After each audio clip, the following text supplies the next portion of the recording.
6 historias y teorías ocultas de México. Comenzamos. La historia de nuestro país ha estado envuelta por muchos misterios acerca de algunos hechos que han tratado de ser borrados. En este video hablaremos de algunos mitos y teorías ocultas de México a lo largo de su historia. Existe un dicho en la cultura popular que dice: la historia la escriben los ganadores, el cual tiene mucha razón, pero también puede aplicarse a las élites de poder. Son ellos quienes deciden qué sale a la luz y qué no. Algunos de estos sucesos se han contado como un secreto a voces, inclusive algunas como teorías de la conspiración, que llenan de curiosidad a la población mexicana. Número 1. La leche radioactiva de la Conasupo. Corría el año de 1986 y el mundo estaba consternado por el trágico accidente que sucedió en la planta nuclear de Pripyat al norte de Ucrania. A causa de este hecho se formó una nube gigantesca que contenía partículas radioactivas que cubrió media Europa. Dichas partículas llegaron hasta las fábricas de leche en polvo de Irlanda, principal exportador de este producto a nuestro país. El embajador de México en Brasil, Antonio González, intentó alertar al gobierno de México por esta acción, ya que Irlanda trató de venderle leche radioactiva al país carioca. Algunas versiones afirman que se traspapeló el mensaje y este nunca llegó a su destino. Otras versiones afirman que se buscó la manera de regresar la leche a su país de origen. La realidad es que sigue existiendo cierta incógnita acerca de este tema y forma parte de uno de los mitos y teorías de México más llamativo, ya que hay quienes afirman que esta leche sí fue distribuida y sí fue consumida por parte de la población mexicana, sobre todo niños. Número 2. Ideales nazis de José Vasconcelos. Este es otro de los mitos y teorías de México. José Vasconcelos es recordado por crear el escudo y el lema de la máxima casa de estudios del país, la UNAM, además de impulsar la educación en la reconstrucción de nuestro país tras la revolución.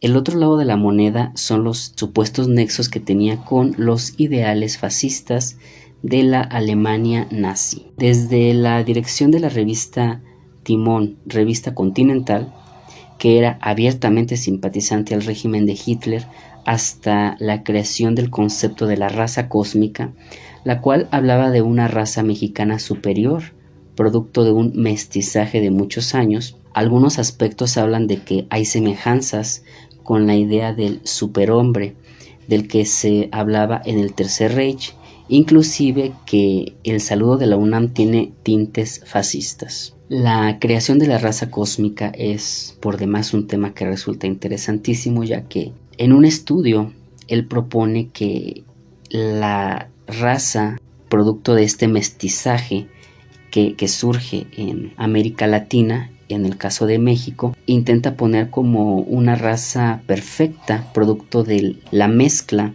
del indígena, pero con el europeo, pero con los negros esclavos que traen los españoles, pero con inclusive otras razas como la asiática. Entonces, este conjunto de razas da como origen a una nueva que él propone como la raza cósmica.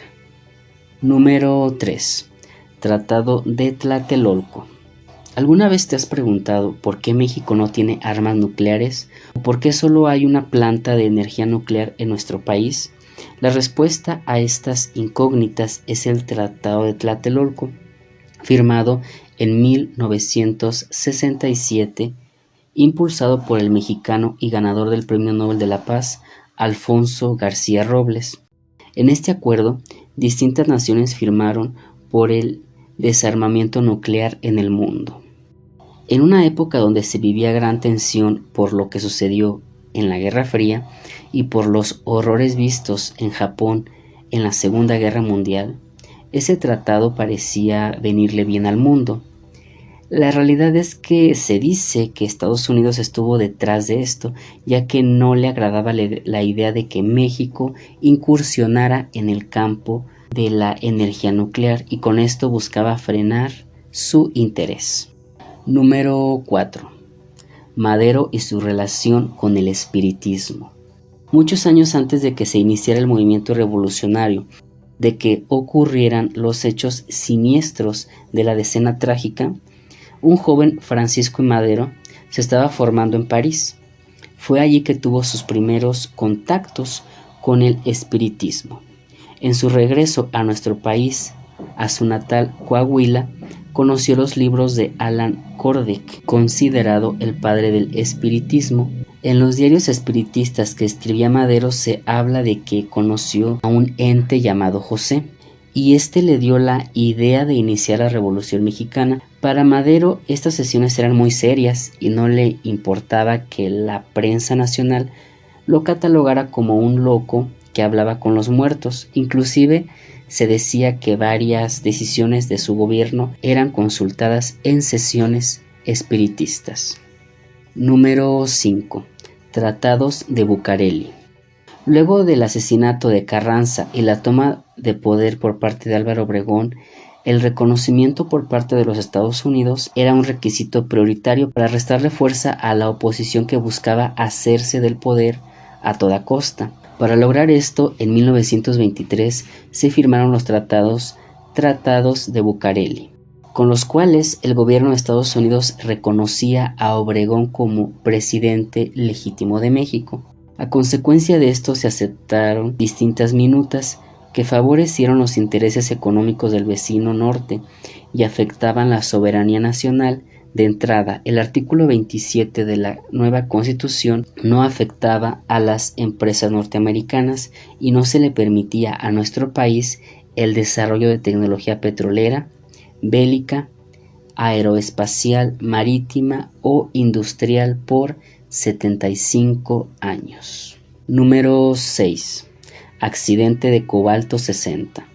Considerado por algunos como el Chernobyl mexicano, este es uno de los mitos y teorías de México que surgió en los años 80 en el Centro Médico de Especialidades de Ciudad Juárez. Dicho hospital había adquirido una máquina para tratamiento del cáncer con cobalto 60. Dicho material es altamente radioactivo. Ese hospital quedó abandonado años después y la máquina de cobalto 60 quedó expuesta. Dos sujetos ingresaron al lugar abandonado y sustrajeron el aparato. Obviamente ignoraron las señalizaciones de su radioactividad. Lo llevaron por la calle hasta un lugar de compra de fierro viejo y lo vendieron. Durante el recorrido fueron dejando un rastro de radioactividad que comenzó a llamar la atención de algunos especialistas en energía nuclear. La máquina de cobalto 60 fue fundida totalmente y fue utilizada para la fabricación de varillas para construcciones. Cuando el gobierno mexicano se dio cuenta de la situación, ya era demasiado tarde. Las varillas habían sido distribuidas y era imposible rastrear cuáles estaban contaminadas. Hasta la fecha se desconoce el número de víctimas expuestas a la radiación de dicha máquina. Y bueno, pues hasta aquí el video de hoy, espero que les haya gustado y si quieren que les desarrolle algún tema de los que tocamos aquí, un tema a fondo, dándole mayor profundidad, háganmelo saber en los comentarios y muchas gracias.